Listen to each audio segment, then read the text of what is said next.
yeah, they try to sell these tickets, but for what end? But at the same time, there's also when they're trying to find ways of how we can sustain ourselves in on Mars, it really makes us appreciate how precious Earth is, and it's really hard to find a duplicate. It's not enough that you find water out there, Yeah, because isn't Mars just a dead planet? Like, it isn't is. it Earth like in a few billion years? Like, why are we going there? I don't understand it.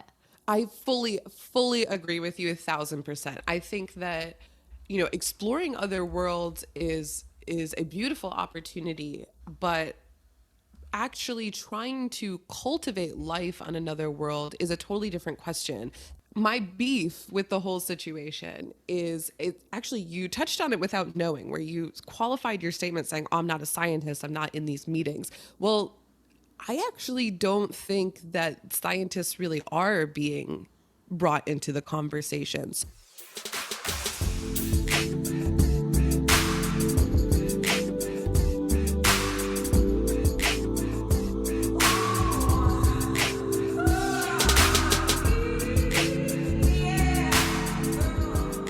Welcome back. We are on today with my guest, Lindsay DeMarchi, on the Tour for This Shit podcast. I'm your host, Angie Sorensen.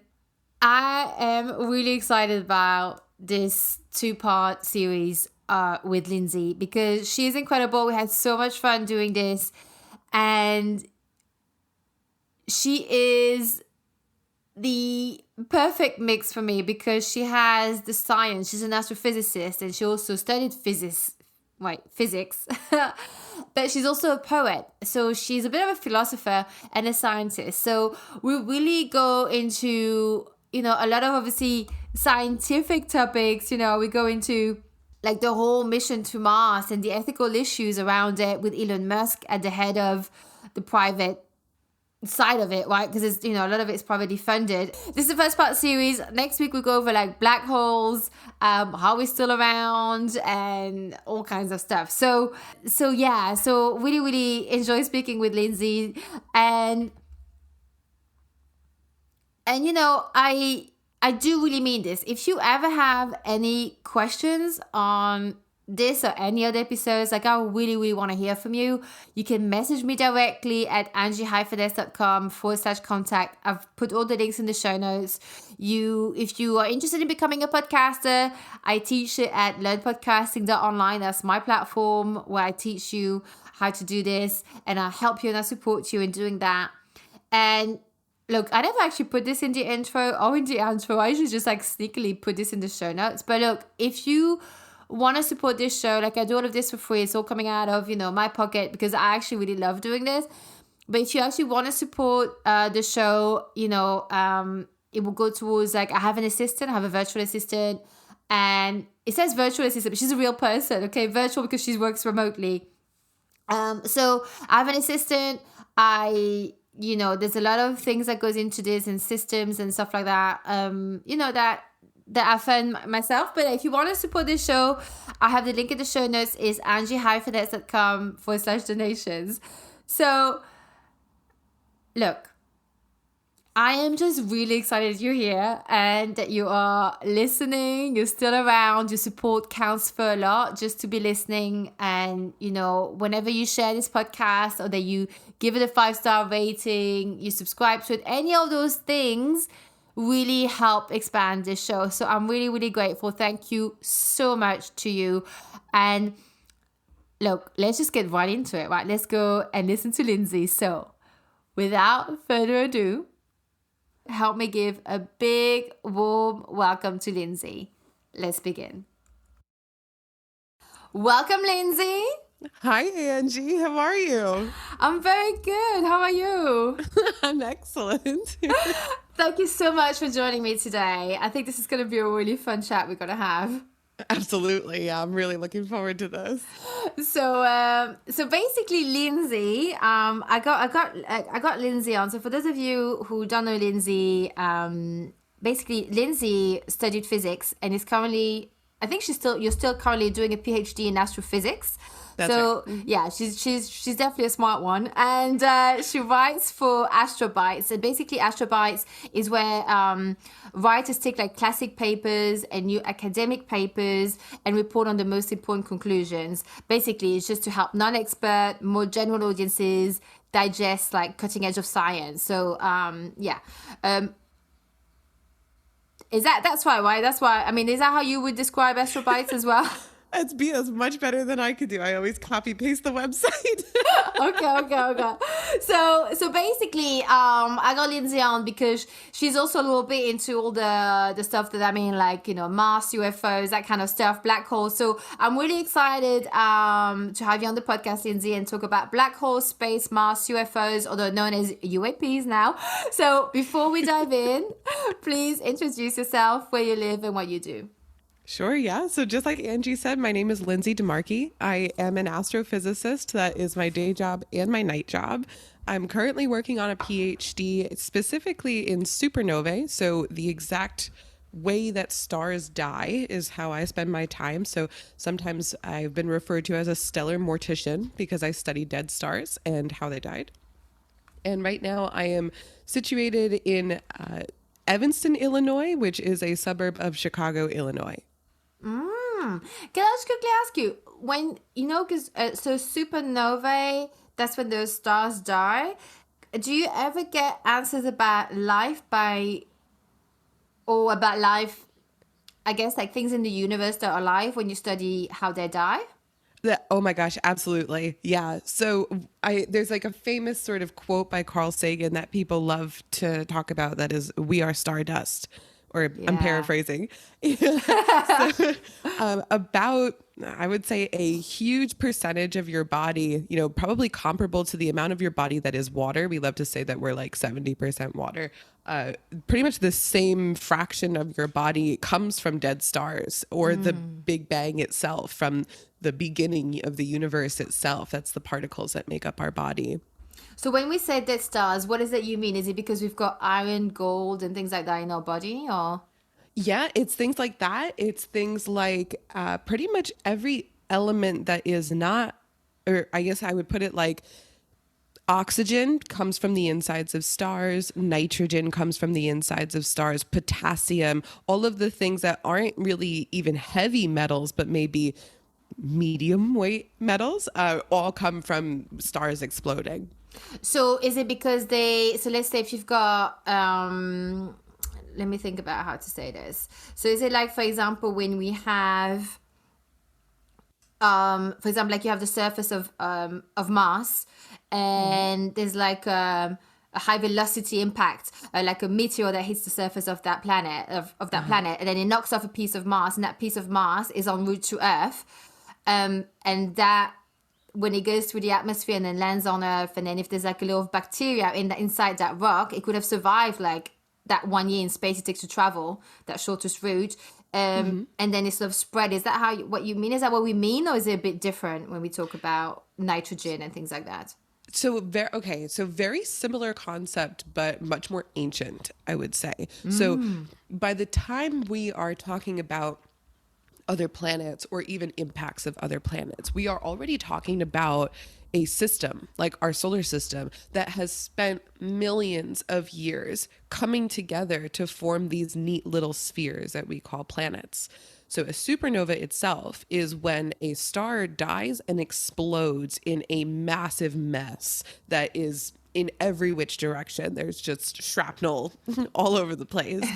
And over time, millions and millions of years, that debris that's in the environment starts to orbit this dead star in such a way that things sort of calm down and come together in what's called accretion. So you've got these larger bits gravitationally attracting smaller bits, the same way that we are attracted to the Earth. And over time, a sort of snowballing starts to occur where in this debris, we are carving out and accumulating, literally like a snowball or a snowman, that what becomes planets. And so in that way, the material that was once the explosion becomes the planets that we know or that we can be born on. And so we come from the Earth, and the materials on the Earth all were born in a supernova that just took millions of years to settle down and become planets. Can I just ask you a really silly question before we move on to the next bit? Is that like, because in my mind, like, because I understand, like, there's this supernova, there's an explosion, right? So it's like a big rock that shatters, let's say, right? And it goes into tons of little pieces, and then there's that gravitation around the bigger piece. And then this sort of, like what you were saying, there was sort of like, they then become this new one piece because I guess they kind of fuse together and become then a new planet, like AKA, let's say, Earth a long, long time ago. But my question is this, is like, I guess, yeah, I don't know. But I guess in my mind it was like, if I had like two big pieces of rock and they were at high speed, instead of, I mean, I guess if they were colliding, wouldn't they just again explode? Like, how does that become a planet that's, I'm assuming, is fusing, because there's no glue up there, right? I mean, it's like little rocks, and then it becomes a planet. How does that work? I totally see your question. Right. So it's basically like, how could something like this be neat and tidy and even stable, you know? Yeah. You know, because you're completely right. Your intuition is bang on. It's, if you have these large rocks that are colliding with each other, they're just going to create more mess. Right. And then that's going to be even smaller pieces. So absolutely true. That still happens. The ways that things stick together is very much this slow and tedious process of these very, very tiny pieces being gravitationally bound. It's true that if you collided things maybe hard enough that you would get these very hot pieces, but it's not like it becomes glue. You're totally right that they would bounce off of each other, maybe even removing the progress, right? Like you crash onto the surface, more pieces kick up, and now they're scattered all over the place. So in that way, it is a bit of a back and forth, nature kind of stepping on its own toes. And it takes a very, very long time. Right. That's why we talk about billions and millions of years in anything that's like planet and space and galaxies, right? Yeah. Even light years. Yeah. Okay. Yeah. So can I just ask you, like, what got you even into this line of work? That's a great question. I constantly disappoint high schoolers when they ask. I talk to like kids who want to be astrophysicists, and to be honest with you, it was really because I had never really been exposed to physics until school, and I didn't want to do it. I really wanted to do archaeology. I love death, absolutely love death. I really love poetry. I love writing.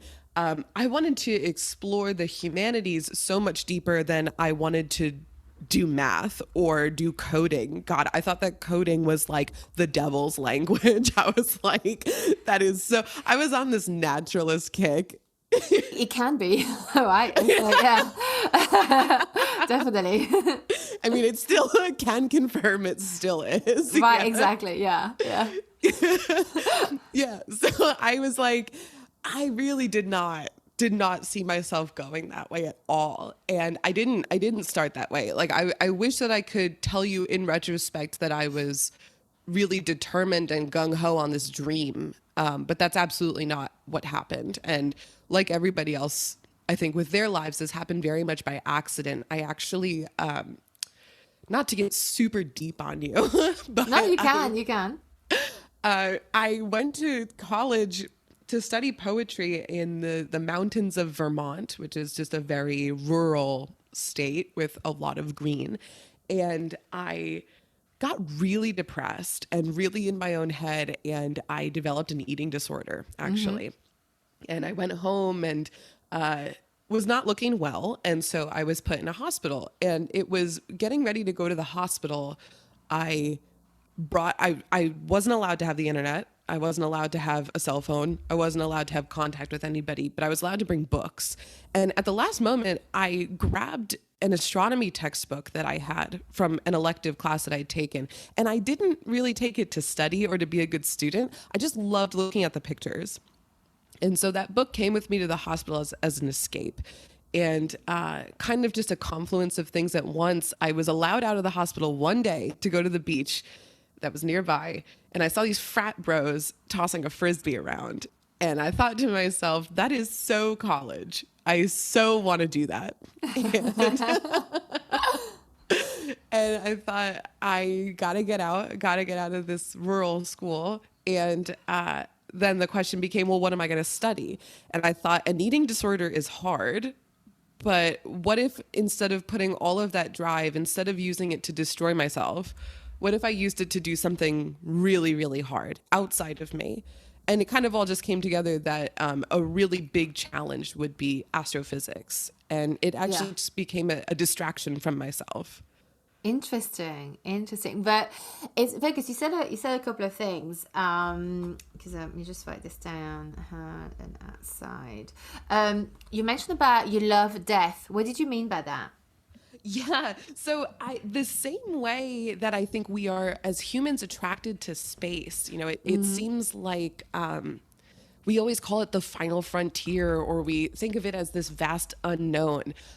It's exactly the same feeling when I think about death, because I don't know what it is. I don't know what it's like on the other side. I really want to know what it's like on the other side. It feels like there are people on this world, or people in history, who know certain things about death, maybe through a near-death experience, or they've had like crazy things happen to them, or, unexplained phenomena. And I think that that's fascinating. And I'm not one of those, anal scientists who's like, oh, you can't prove I like to listen to what people have to say. I think that a lot of scientists can be very close-minded in a way that is damaging, but yes. Yeah, you know what I'm trying to say. Yeah, so I'm very fascinated in the ways that people throughout history have had their individual relationships to death, because I'm scared of it. I'm really scared of dying, and it preys on my mind enough that I really want to know what death has been for other cultures and for other people. I'm actually I'm gonna wait till later, but I've got a question to you, because because you're a scientist, but you're open to also non-science, it sounds like like more of like the woo-woo. So I've got a perfect question later that I don't feel, because I don't feel I've had like the answer to, and I have asked like a leading scientist. The episodes come out, but it's like it was a very scientific answer, but to me that wasn't what I needed. I don't. I mean, maybe it's not a question that can be answered, to be fair. Because then I spoke to a friend of mine. He was like, "No, he answered it right, Angela. That's exactly the answer." I was like, "I'm not satisfied." He says, "But it is correct." Okay, so that's the thing. Because I mean, there's the whole thing. I think, because we are going to talk about space, and Mars and all that kind of stuff, and But you talked about when people are having near-death experiences, and what it means, and how that looks like for them, and how they interpret it. And obviously you have sometimes, then you also have the science who says, no, but it's the brain, playing tricks on you because of this hormone or this chemical or whatever it is, right? I mean, that's sort of my understanding of what I guess some science would say about it, because people, they say they see a white light, or they go out, they have this outside body experience, they can see themselves, they get all of this stuff, right? To me, I also find that where the answer of things actually lies between the science. I actually really love science, but I also feel like there's so much we cannot explain, and and I think actually they complement each other. They don't cancel each other out. And I feel like, what is the difference between someone saying they've seen the light, they could see people, they have all this experience. There's even someone, I read this book about someone who died for a few minutes, quite a long time, on the table, and she wrote a book about this. And she used to be, I can't remember if she used to be religious or she became religious afterwards. I can't remember. Anyway, but she went up and she found out about all the things that we think are good or right, good or bad, do not at all count up on the other side. That's just something that we decide on, and how we judge each other, it is not judged in the same way at all. And I feel like when science say, oh, well, that's because, when you have this death experience, your brain does this stuff and it's all tricks. And I'm like, well, actually, does it matter? Doesn't it also mean the same thing? Because when we die, what happens to our soul, right? And to our mind? Yeah. Like maybe it is just almost like this. What if we're actually almost like plugged into a game? I know this is probably going a bit sideways, but like sometimes I feel like, what if that's all it is, and then we are just, it doesn't really matter about anything. It's just it's everything is our reality. Everybody's reality is real, but a lot of us have very different realities, and they're all valid, and it's a bit in that way that I feel like, well, if that person, when they die, who knows where we go? Who knows where the soul goes? That thing that we can't make in the lab. We cannot make that bit that makes us really, truly.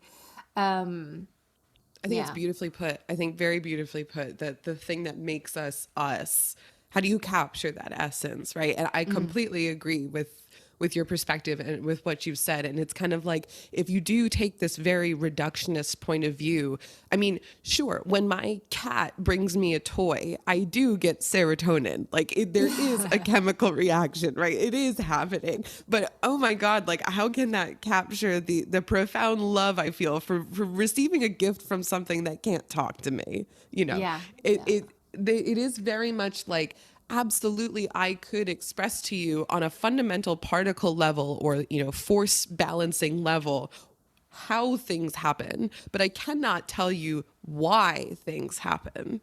And I think that exactly like you said, these are complementary things.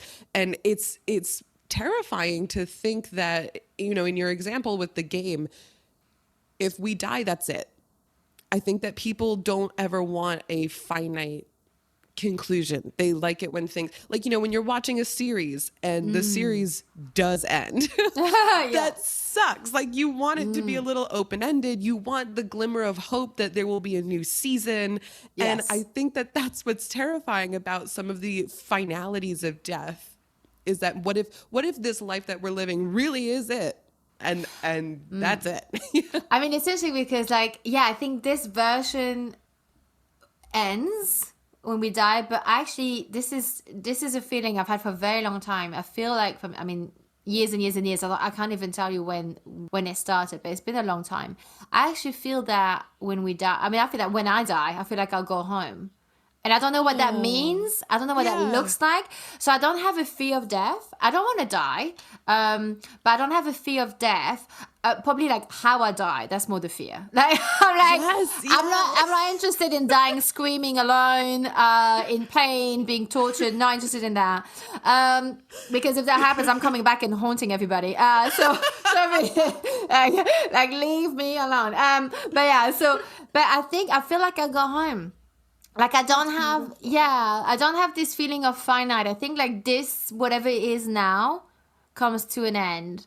But I feel like there's something bigger.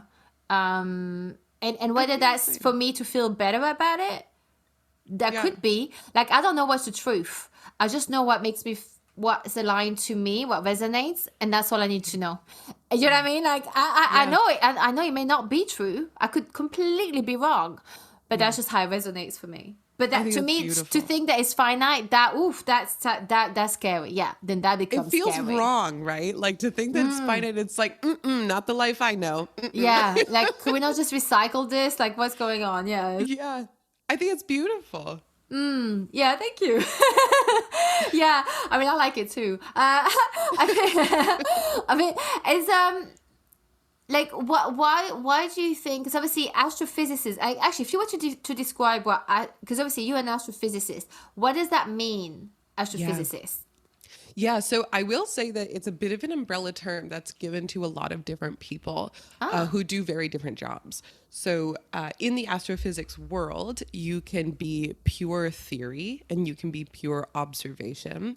I consider myself a bit of an analyst, which is a very broad word used to describe the both of them. So some astronomers or astrophysicists, you could use the words interchangeably.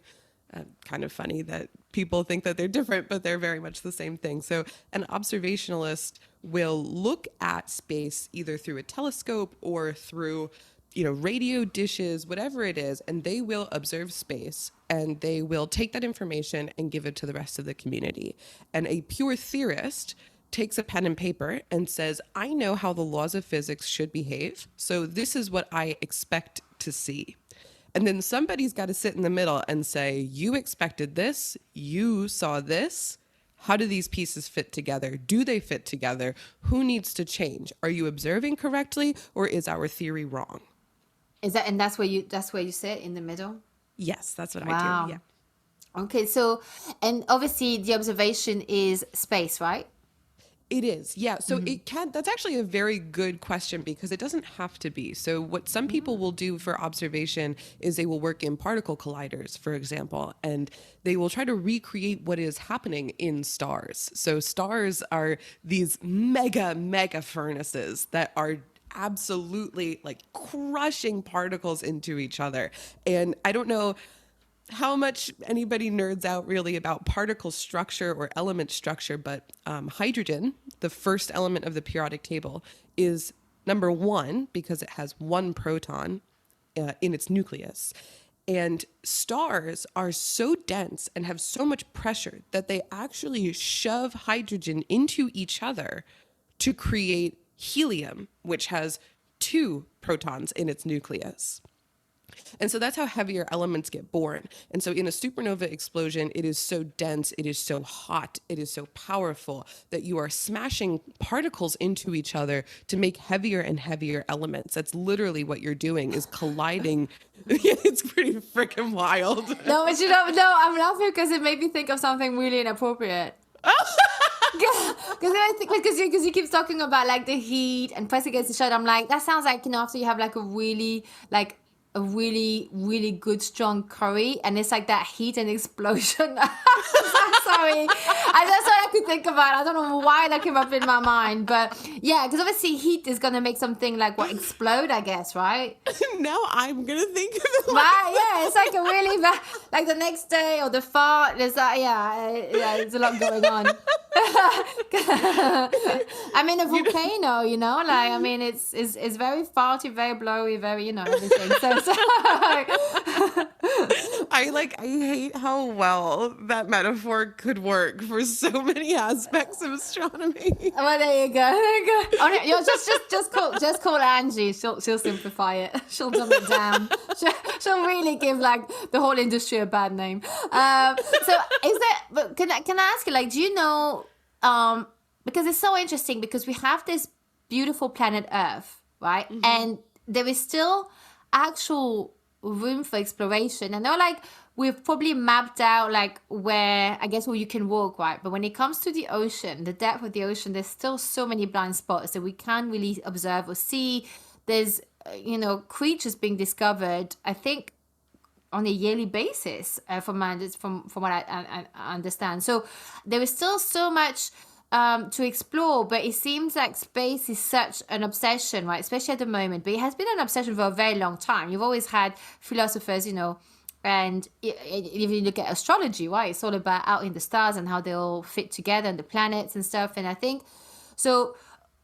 It's interesting that this obsession has gotten us to even actually have a much better map of the surface of the moon or Mars than we have of our oceans, right? We actually still have blind spots of our own planet. What is this obsession of the outside and looking up, like from a human point of view? Like, that is such a good question. And I'm so glad that you brought up how diverse and important our own Earth is and how underexplored our Earth is. I mean, it's like, in addition to the ocean, like I'm pretty sure the Amazon itself. Yeah, I'm wondering about that too. Yeah, yeah, I am. Yeah. And it's funny because it's like I feel like we as humans look into space looking for extraterrestrial life kind of the same way that when you stumble upon pictures of your ex with a new girlfriend, it's like, it's like you need to feel in a moment that you're better than the new girlfriend, kind of like. I feel like we do that with space. Like, we're like looking to see if this grand creator or nature itself made life elsewhere. And it's like we almost do it as a way of justifying our own existence, or kind of reaffirming, like, yeah, we're really special. But I don't think that's why everybody looks into space, though. I think it's many different things. I mean, I think one direction that you could take it is that we have, at least in first world countries, we have a very disposable attitude to a lot of things. Our earth is disposable. For example, it's a very consumerist culture. Yeah. And I think that we are looking for the next thing to buy in a certain sense. And I think that that's why colonization of Mars is such a hot topic. I mean, I don't even like the word colonization. It freaks me out that they say that about Mars. And actually, they do say, you know, I mean, give it a million years, we would have colonized the whole, what's it called, our galaxy. And I'm like, Jesus Christ, like, wasn't India, America, Australia enough, and all these other, and Africa, like, what the fuck are we doing? It's like the worst version of being human. And I enjoy exploratory, being explorers, but colonizing, oh my God, I know it's weird that we can't stop as a species. Yeah, it's very telling. It's very, very telling. And and what's I'm actually so glad that you touched on that, because what's very interesting is that the language we use to describe the night sky or space, you know, I called it a frontier earlier, and that's colonizer language, honestly. Yes. Right? Like when the Wild West of the United States was an unexplored frontier. No, it wasn't. There were people living there. I know. Yeah. So it's very interesting the way that we talk about it and what culture is talking about it. It's like we have to like mark our territory and piss in that corner everywhere we go, right? I mean, because like you said, like the Americas, for example, or Africa, it wasn't unexplored. There were people living there, doing their own thing, knowing the land much better. But then we had to go. I wasn't there, but like, you know, humans had to go and go, oh, mine, let's go. Yes. You know, I know better. Shut up. Like, you know, like this terrible quality, trait of, in a human is very, very odd. Yeah. And it's applied now to space. Yeah. Yes. Yeah. And I think that that's something to watch out for, really, because not only is that damaging to space, but I think that it leaves behind a lot of people on Earth. I think that there are a lot of people and cultures that have a different reverence for the night sky, and their perspective actually isn't really taken into account because this colonizer attitude is so much louder. Right, exactly. Yeah. But coming back to the question of, you know, why is it such a hot topic? I do think that one aspect of it is consumer culture. But I also think that another piece of it is a deep, you know, it's funny, like part of the reason that I went into astrophysics, not just because of, you know, my whole sob story earlier, but also because I wanted to know what life is about. And it kind of felt like at the time, I wasn't going to find the meaning of life here on Earth. I felt like if I could just look at the farthest edges of the universe, maybe I would meet the eyes of what created us. Wow, that's a good way of putting it.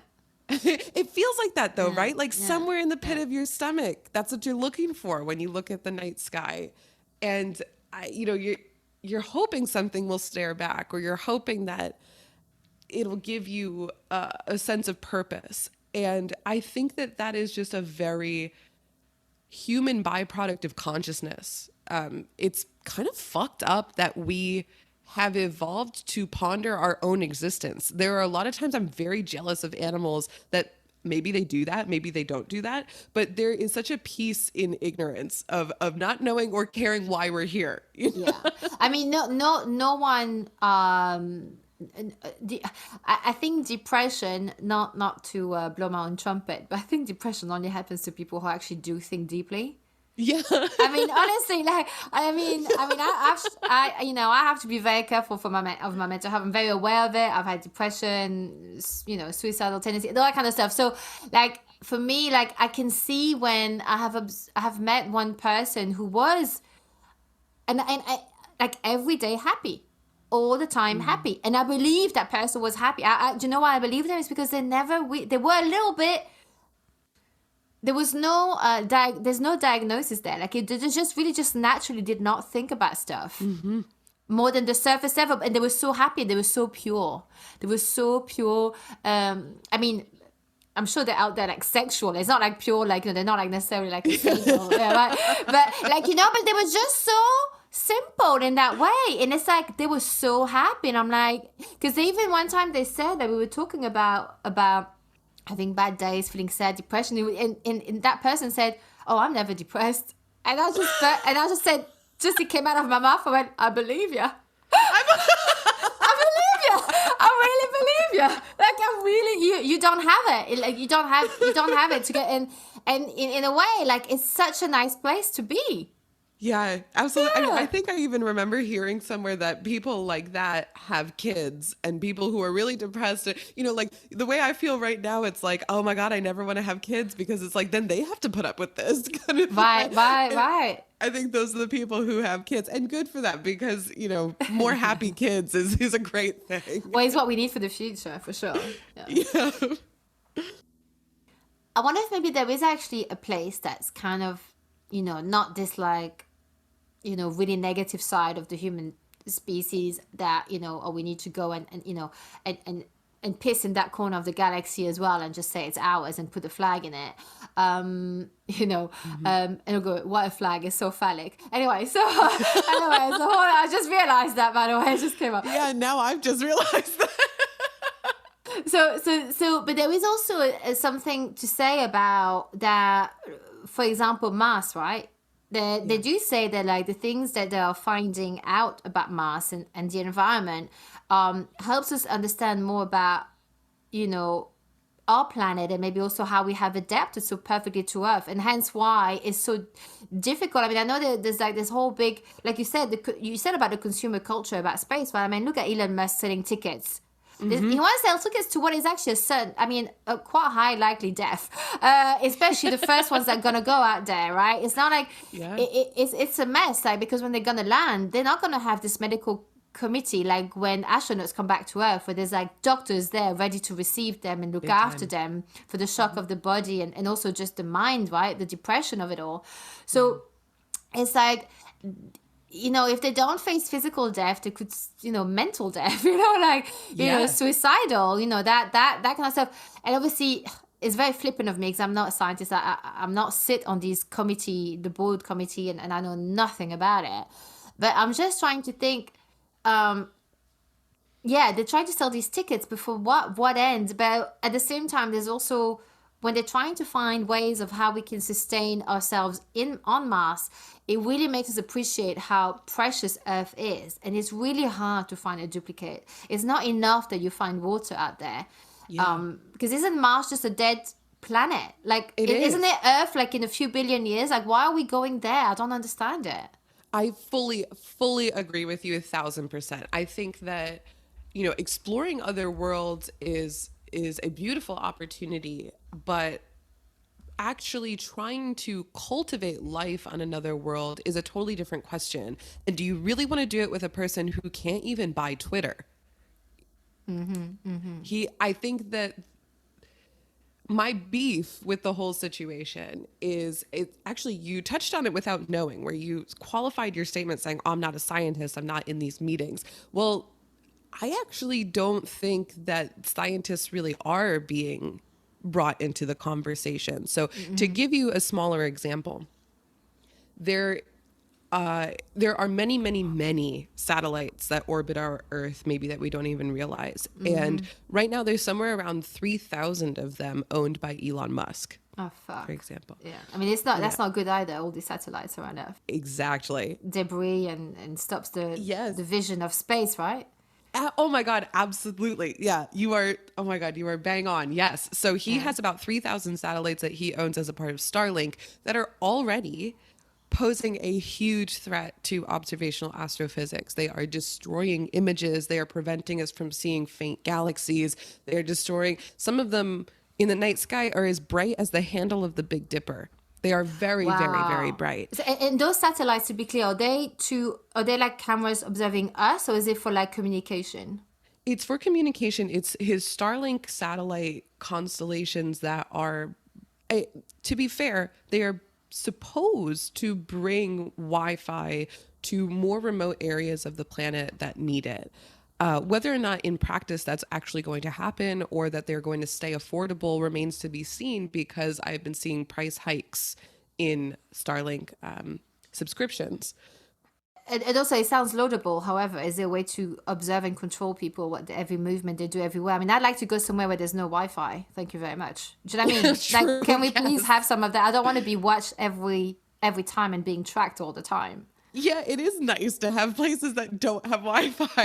Yeah. Well, what's frightening is that Elon Musk is at the time that we are recording, it's been delayed, but he is set to launch 30,000. So 10 times the amount that's already in space. And just like you said, all the debris is going to be a huge problem. Yeah. And if this remains unchecked, then it's going to ruin space exploration and observation of space for centuries.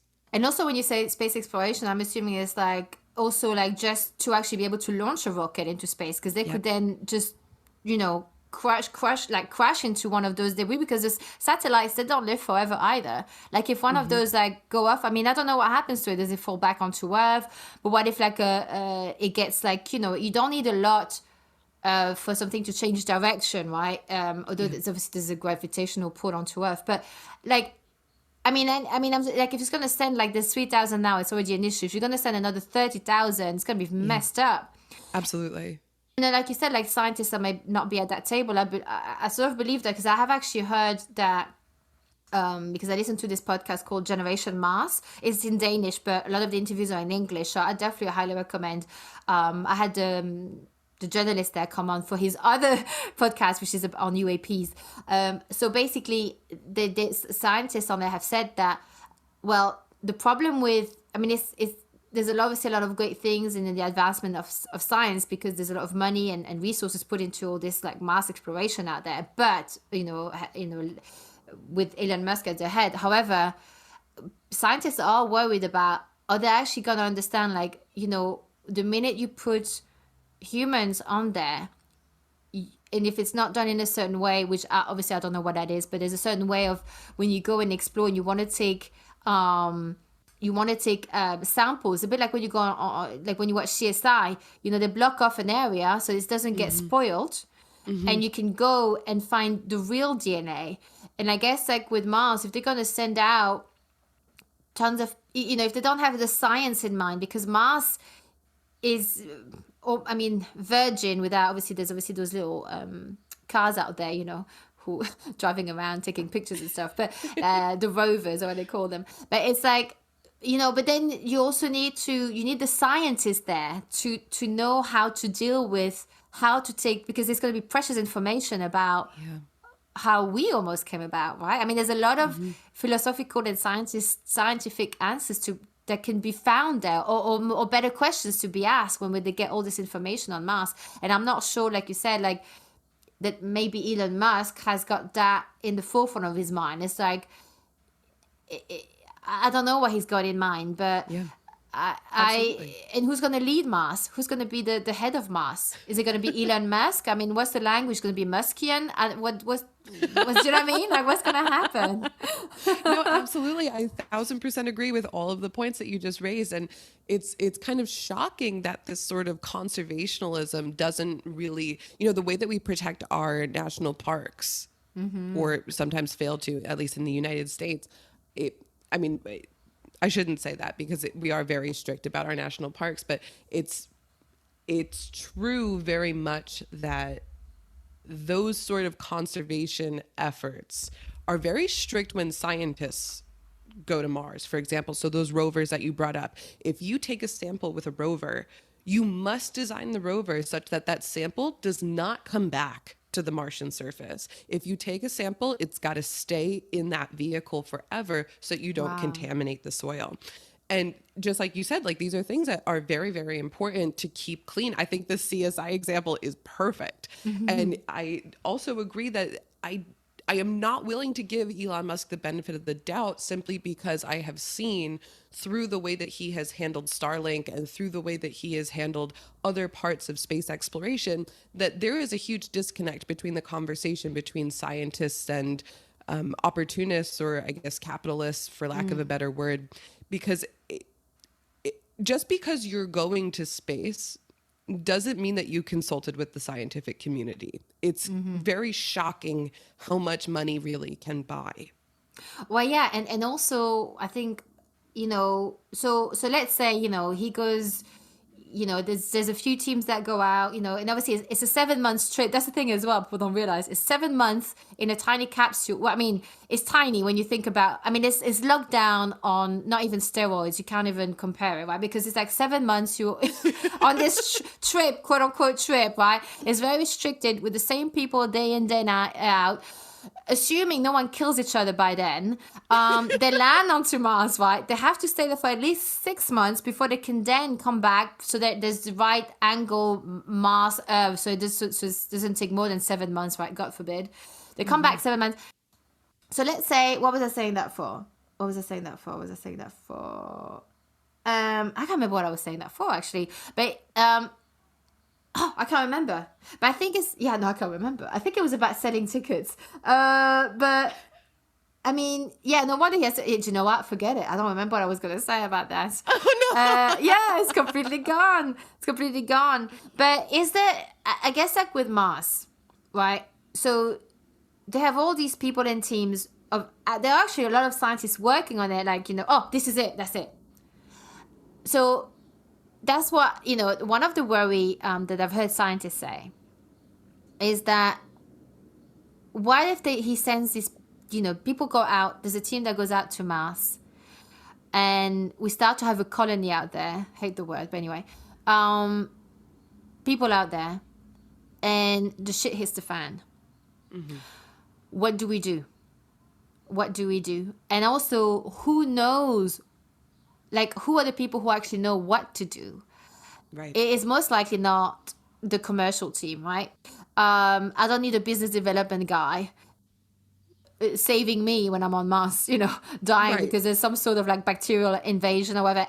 Are we leaving them to die, or are we sending out a team? Oh, now when we're sending out a team and trying to fix the problem, it is most likely going to be like, that's what they say. That the problem is that the government has, and I guess like the more regulated bodies, is that, yeah, it's all good that money's going to get you out there, but if the shit hits the fan, it's going to be us picking up your crap and fixing it. And that's taxpayers' money, by the way. And it's like, I mean, and I'm not a big fan of government, but like, if they're the ones who have to go out and save us, I want them to go out and save us. I mean, are we leaving 100 people out there to die? Like, whose issue does it become? Yeah. I think that's the problem. I think it's very unclear, and I do think that it's an unfortunate pattern that billionaires will run ahead of everybody and in the name of progress go purchasing things, again, this consumer culture, without a thought for any of the consequences. And then it's these established systems, whether or not they're perfect, that totally different conversation, but these established, more stable systems have to come in and clean up the mess. And it's, I think, one of the underlying things that you're touching on and that I'm touching on is that there are no laws. There are no laws in space. There are no laws on Mars. There are no laws in our low Earth orbit. And that's why we're able to launch all of these satellites, just because we've got the money in the bank, or that's why we're able to just go ahead off to Mars. Like, no one's going to arrest you if you decide to go and plant, your flag on Mars. Nobody can stop you. Wow. Right. And it feels wrong. There's a whole new area of law. Yeah, it does feel wrong. First of all, my first question would be like, hold on, how did you get there?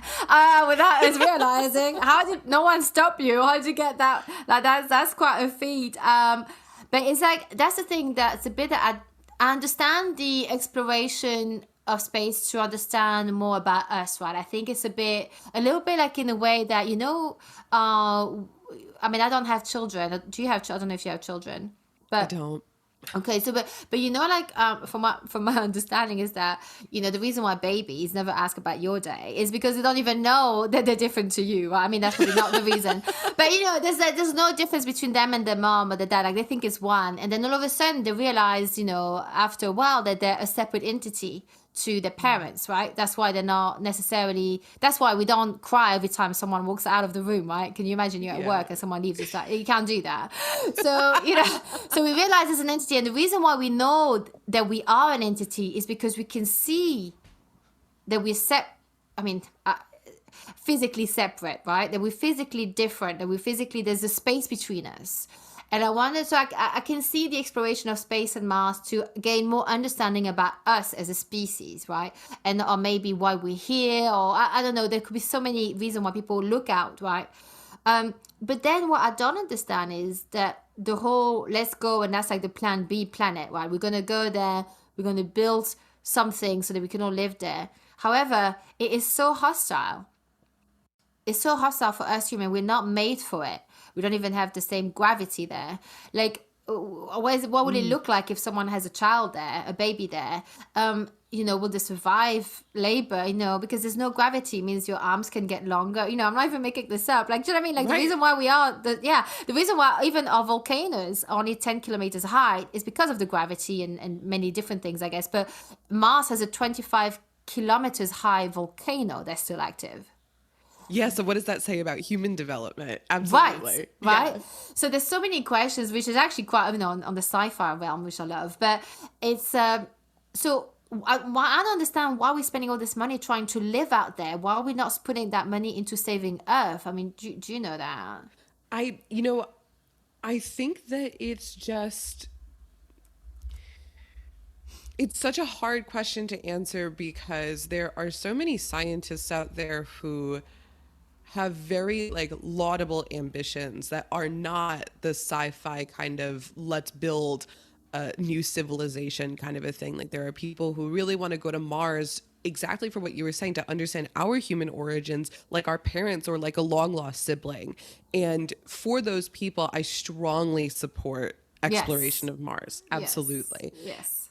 The money being spent colonizing Mars, that mostly comes from private entities. I don't just shit on Elon Musk because, of all of the obvious reasons, but it's truly because, it feels like a whim of his. And I'm not really sure that I could rationalize why this is his great ambition or why there's so much. I mean, the NASA budget, because I can only really speak to the US, the NASA budget in the United States is the same or comparable to our military's air conditioning budget. We talk about all of this money being spent on space. I'll tell you, all of NASA doesn't have as much money as you might think. It's, the money being poured in is really coming from the private sector. And I don't think I could answer it any better than what you said earlier, which is that the I don't know if that's something that people really take into effect when they're like, we again coming back to consumer culture, we are so used to we want a new thing, we want a big thing. We Yeah, pay money and it shows up. Or, we order it on Amazon and it shows up at our front door. yeah. Mars will not be like that. Like you keep saying about how it's going to take generations and it's hostile. It's going to take a very, very long time. If anything, to create a new atmosphere, to create water that even if there's water already there to make it drinkable, holy shit, we can't even do that here on Earth. And it's crazy to me that if you plopped me in the middle of a totally verdant forest with a knife Right, and said, good luck, I would right. fucking die. Like, even if I Yes. had all of my resources around me, I still couldn't make it. Yeah, yeah. I mean, or like something is gonna eat you at night. You know what I mean? Like it's gonna be, or you're gonna get like a really bad disease, right? I mean, some of us can't even like survive going to Delhi because of our stomach is so delicate, right? It's like if you don't, like if you go to a different country, how like you can get really a bad case of like toilet, you a staycation. You'll just end up just in the bathroom the whole time. So it's like, but it's like that's the thing, right? It's like it's like making a Dubai. That's exactly what I thought about when you were explaining about Mars. It's gonna take generation and stuff, and it's gonna be all artificial. Dubai is artificial, and they're actually already are experiencing issues with like all that dust or sand or whatever. It's like really like bad air, and they're all living indoors because it's so hot, right? It's not really a place that's easy to live in. So again, made for the rich, right? Because not everybody can afford air conditioning that way, and air conditioned cars and all of that. So Yeah. it's a very unusual way of living, and I think it doesn't make sense to me. I understand the exploration. I really, because I love science. I think we're gonna get answers, but it needs to be done in a way, you know.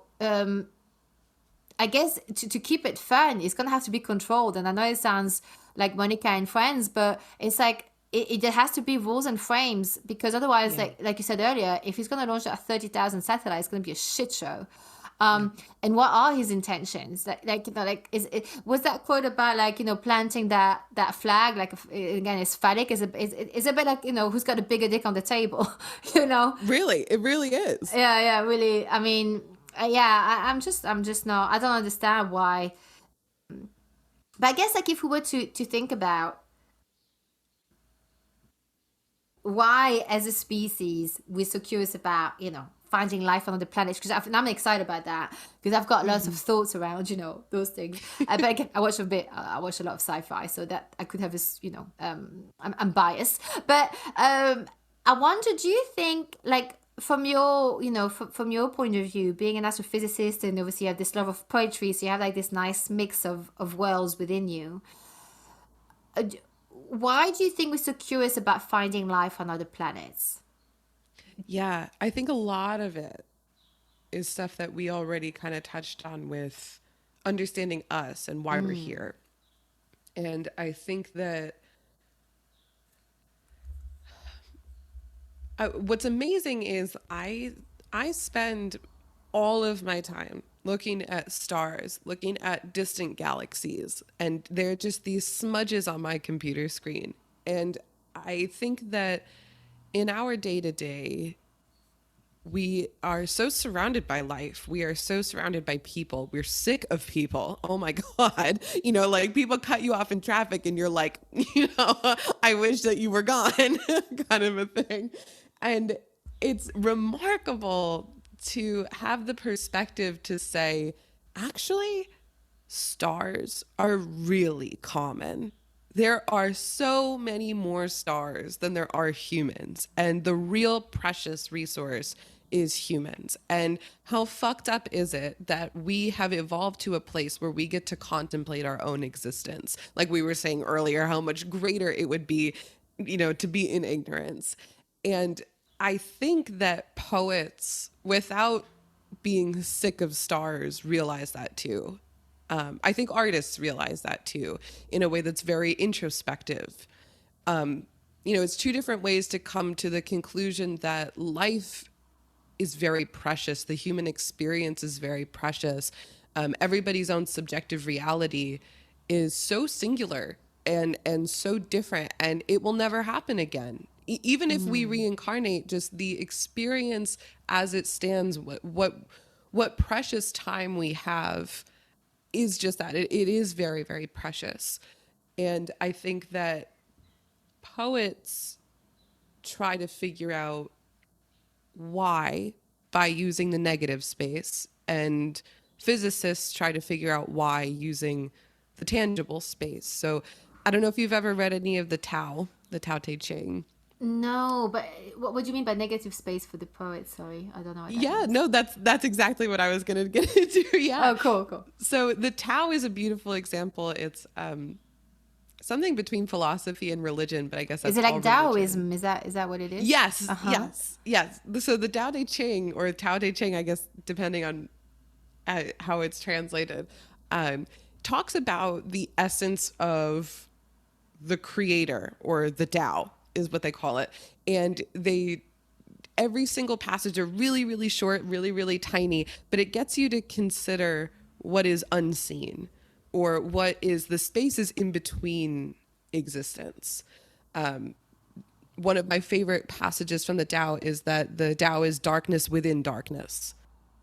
And I think that poets will try to use everything that is unspoken, or everything that could be, or everything that exists in between, to talk about the essence of life. And physicists will use things like particles, galaxies, laws of physics, the things that are very tangible and very quantitative. And they are both kind of describing like the yin and yang of the way that things are. Yes. And I think that in that way, they take opposite approaches to describing the same shape or the same entity. So negative space is something that artists will use a lot. If I put like a sculpture on a table, the space around the sculpture, the empty space, that's negative space. But that's also what makes that sculpture stand out. Exactly. Right. So it's like, because it's like, so I guess like you're saying like they complement each other, right? Like that's what I could hear you were saying when you said about the yin and the yang, because Yeah. if we're looking about, so it's almost like the scientists are looking at, they can look at the tangible, the structure, whereas the poet will look at the space between us. Yes. Oh, beautiful. And that space between us is just as important, right? Yes. Perfect. That is so much better than I could describe it. Yeah. So because I guess what I am thinking about this whole exploration out there, about finding life, because again, I guess I should have qualified, is it intelligent life or is it just the bacteria, right? Which, is an intelligence in itself, but a civilization is what I'm talking about. I guess, yeah, civilization. Yeah. And I wonder if it's because, to me, I wonder, is it because what's worse? Is it that we are alone in the whole entire universe? Or there are other civilization out there? Yeah. I don't know which is worse. It's not the first time I've thought about this, but I genuinely don't have an answer. Yeah, but I think we don't know until we know, right? I think it's like it's like you don't know what you want until that option has been taken away from you, right? It's true. And I think that when I go down the rabbit hole of wondering why, like why do we care if there is another civilization out there? Like it comes back to how much of the earth is unexplored. We don't understand why we are here. Like it just kind of feels like we are searching for questions or answers to questions so far out there that we are incapable of answering here on earth. And I wonder if that's maybe not due to a lack of effort. I mean, we've certainly been trying for thousands of years to answer that question. And I wonder if people are just starting to give up and they're like, well, maybe it's out there because we're not finding it here. Yeah, I mean, I guess it sounds a bit like, minding our own business, right? Instead of like going to space and poking our nose out there and possibly messing things around. I mean, I've heard things that, I don't know, maybe if I understood the science, I wouldn't be frightened by it, but I've heard things like when because they want to try and create this defense system if a meteor comes and hit Earth, like a big one that would, what the dinosaur got. And so they want to do tests like, oh, if we find like, I guess like, I don't know, it's like a tail with loads of little meteorites in, and then I'm completely like misquoting it, but it's basically they're trying to, like, if they can shoot something at it, whether it's with sound, I don't know how they do it, shoot something at it so it can veer off its trajectory, right? So they're thinking about Armageddon and those kinds of movies, right? So it's like, if something comes to us, like, how do we get it to change trajectory? Yeah, that's a good question. Right. So that sounds good if you have like a 6 months notice and you're like, let's veer it off, right? But my worry is that, yeah, that makes good sense, like, if you want to survive. However, all these testings they want to do or they're about to do out there, what is the consequence? Because it's like, it seems like minimal, are we just, oh, there you go, it's going off another way. However, what if it shoots off and it goes on the moon, and then it creates... Do you watch The Umbrella Academy? I do. Oh, wow. Okay, so you see how, like, there's that scene where the first season where her energy, someone, they change the direction to survive, and then it hits the moon, and then this big meteor will come off, and it's the end of the world anyway. So I'm just thinking about, like, how much mess are we causing by poking our nose and trying, because we're so afraid of dying. And to me, I'm like, there's so many parts of life that has come and gone, and it's part of life. Like dinosaurs came and gone. We've had the Ice Age. We may get another one. I mean, things are cyclic, and I don't know how much actually we're fast forwarding our own destruction by trying to survive. That's a beautiful way to put it. Yeah, that's very, very well put. And it's interesting because I almost wonder if people are looking to life on other planets as a beacon of hope that we could survive. I think that's maybe another reason people want to colonize Mars is, what if something outside of our control really fucks up the Earth? We need to have, an escape route or just, something else. And it's interesting that maybe life on other planets could give us hope that it's possible to live on other planets, for example, like with civilization. As far as, are we messing up? How are we fast forwarding our own destruction? It's complicated because when you have short trigger decisions, clearly they're not well thought out. And so if a meteor was coming to Earth and we just, said, okay, well, shoot it to bits. Okay, that's going to create a cascading effect of many, many smaller meteorites that are going to, completely speckle the Earth. So, okay, a well thought out plan that people have thought of or that are in place is to send something else very big into space to gravitationally coax the meteor away. That's not really as invasive, and that's not really as much of a problem. And you may be satisfied to know that there are people whose job it is to worry about this problem. It's not something that we're just completely fucked if it happens. There are people who spend their entire lives mapping debris in our, close enough to be a threat to Earth, mapping their trajectory, mapping their plan. And another great thing is that space is really big.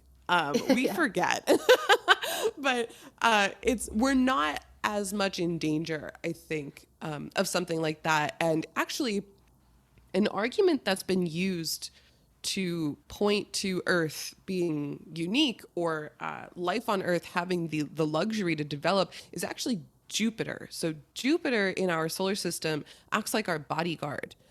Jupiter is so big that it actually gravitationally attracts things that might have otherwise hit Earth. I realize it didn't do that for the dinosaurs, but yeah, part of the reason Jupiter has so many moons about it is because it is capturing in its gravitational pull things that enter our solar system. And so other systems around other stars that may not have a Jupiter or may not have large bodyguards like that may actually suffer the consequences and not really have a chance to develop intelligent life. Interesting. That's right. Like, obviously, I guess Jupiter was not the right angle when he hit the dinosaurs, but the right plane. But yeah, that's actually kind of good to know. Got a little bodyguard. Yeah. Jupiter. Talking about the end of us, the end of. So we will stop this episode here, find out what happens next in part 2. So make sure you tune in and play part 2 once it's released. In there, we're going to talk about black holes, how we're still around. The same question I had for Eske Villesley in episode 89 about how on earth are we as a species still around, okay? Like, is that whole chicken and the egg, like working first the baby or the adult? So tune into that. We go into all kinds of stuff, including the multiverse. And it's going to be a really, really, really good part 2. So I can't wait for you to listen to it. So find Lindsay at DeMarchi.com. Link is in the show notes. If you have any questions or thoughts from this episode or any other ones, I want to hear from you. Message me directly at angie-s.com/contact. The links are in the show notes as well. If you want to learn how to become a podcaster, go to learnpodcasting.online. That's where I teach you all my tricks and how you're going to get yourself set up from A to Z on a budget, by the way. Okay, because I did all of this on the budget. And then if you want to support the show any further, I have a donation links down in the show notes. It's angie-s.com/donations. Absolute pleasure to be doing this with you again. Thank you so much for listening, and I'll catch you on the next episode.